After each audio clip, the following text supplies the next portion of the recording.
I feel like I'm a broken record when I talk about this team because it just seems like over and over and over again, all we keep talking about is how they just keep coming up short. This team just cannot win baseball games right now. And I know that I've said over a few different episodes that these guys that are struggling at the plate, don't worry because water finds its level. The reality is this starting pitching that has been pretty good this season, the inverse is also true. Water finds its level the opposite way as well. It recedes back to its water line.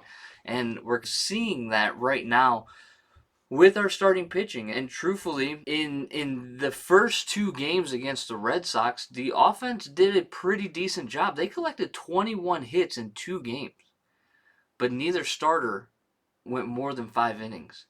And in those 9 1/3 innings that Brisky and Faedo went, they gave up 10 runs, which is never a recipe for success.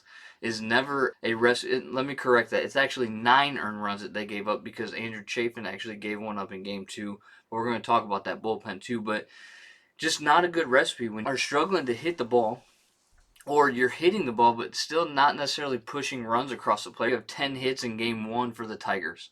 Only 3 of them are extra base hits, and you only push 2 runs across the plate.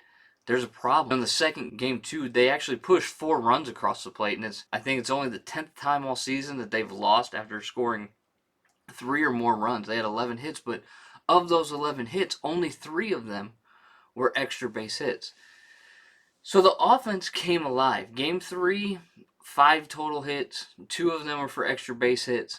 So game 3 was run-of-the-mill kind of Tigers offensive game that we are used to seeing with low offense and low runs produced. But in 3 games, you score 8 runs. You're not going to win many series that way. And truthfully, it's no surprise that they got swept out of Boston.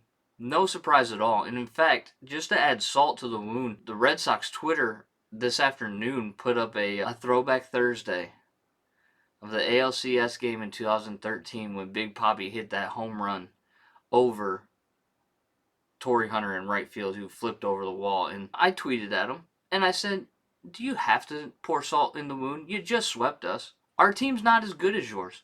And you're reminding us of a time when we actually had a good team and should have beat you, but man, they just love to just add insult to injury, apparently. That's what those social media teams are doing for the Boston Red Sox, and more power to them. Why not kick somebody when they're down? You might as well, because we're not a good baseball team. It just seems if one thing's going well for us, the other thing's not going well. If the offense is producing, the pitching's struggling. If the pitching is rock solid, then the hitting's not there. And it's not good. Faedo went 4.4 innings. Brisky went 5 innings. Skubal, third outing in a row that has just been not good. Not Skubal-esque, if you will. He's struggled. 6 earned runs, the most that he's given up, or tied for the most that he's given up in his career. And when we look at this series, there's a couple of things I think we can take away. First of all, Javi Baez is swinging a very good bat. Hit a triple to deep right center field. Hit a home run to deep right center field. Was hitting line drives up the middle even if they weren't falling. Hit another line shot to right field that Jackie Bradley Jr. made a great play on. Like, Javi's clearly seeing the ball better, and we knew it was a matter of time before he had a hot streak, because he is a very streaky type player, and you hope that maybe eventually that starts to rub off on some of the other guys as well. Reilly Green continued doing what Reilly Green has done since he's come up, and that's just get on base. Drew more walks. He's I think the first Tiger to walk 5 times in 3 games in Tigers history, which is phenomenal. And you can sense offensively the energy that just promoting someone like Green has brought up. And we talked about that a little bit in our last episode of what could the season have been if Green hadn't gotten hurt for 6 weeks and broke his foot. And we're not going to reiterate that here tonight, but we want to talk about this struggle that Skubal had, that Brisky had, that Faedo had. They just were struggling to find the zone, and if there's a team that you cannot get away with mistakes on, it's Boston, especially in Fenway, where they have a very short porch in left field. Tall monster, 34 1/4 feet high, but only 310 down the line. And that came back to bite them. You could really look at 2 pitches that were thrown in this series that really turned this series in the favor of the Boston Red Sox. Now look, all credit to the Boston Red Sox offense. They did a phenomenal job of drawing timely walks, letting doubles replace doubles, and scoring runs and pushing crooked numbers across the plate. But the Tigers had scored first in Game 2.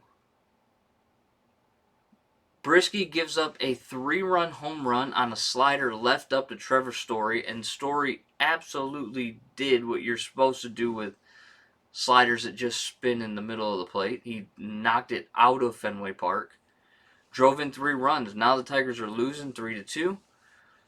Andrew Chafin comes in, gives up another run. They end up losing 5-4.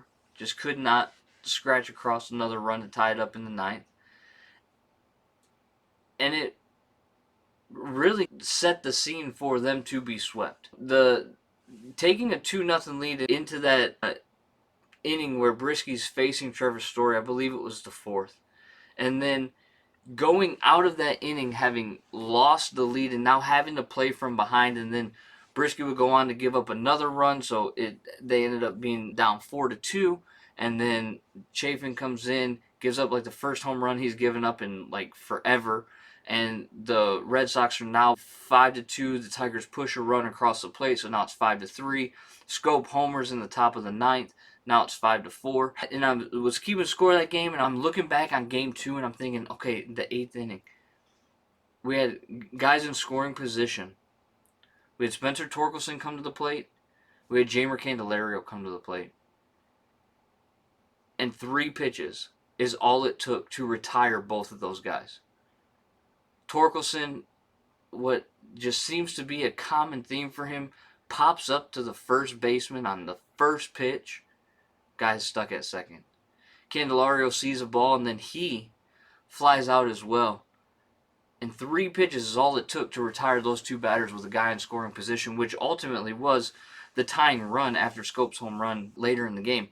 So it just untimely hitting for the Tigers, timely hitting for the Boston Red Sox, some really bad starting pitching for the Tigers. But if there is a silver lining that we could take out of this, for all of the innings that the bullpen had to throw, 4 innings in Game 2, 4 2/3 in Game 1, 4 1/3 in Game 3, for those however many innings that is, I'm trying to do quick math, it's 14 innings that they had to throw. For those 14 innings that they had to throw, the bullpen gave up 1 run. The bullpen is staying strong. The bullpen has shut the door and did a great job in this series, really cleaning up for the starters and really giving the offense an opportunity to try to tie up the game, which they were unable to do because they couldn't string enough hits together and extra base hits together in a way that would create opportunities for them to win a game. And when you add all those things up, you end up walking out of Boston with a 3-game sweep. That's what you end up doing. And that's what they ended up with. That this team is a team that is clearly lost its way, that is just spinning and spinning. And it just seems like they continue to dig the hole deeper and deeper. And as the old adage goes, right? If you're stuck in a hole, stop digging. If you need out, don't dig further deep. Find a way to call yourself out. Javi seems to be doing that. Hopefully the rest of the offense can take a little bit of a cue from Javi and what he's been able to do, and maybe they can start getting hot and the pitchers can put it all together, and maybe for a stretch of the season we might be able to see what this team could have been, right? That, all things clicking on all cylinders, and maybe they go on a little bit of a win streak.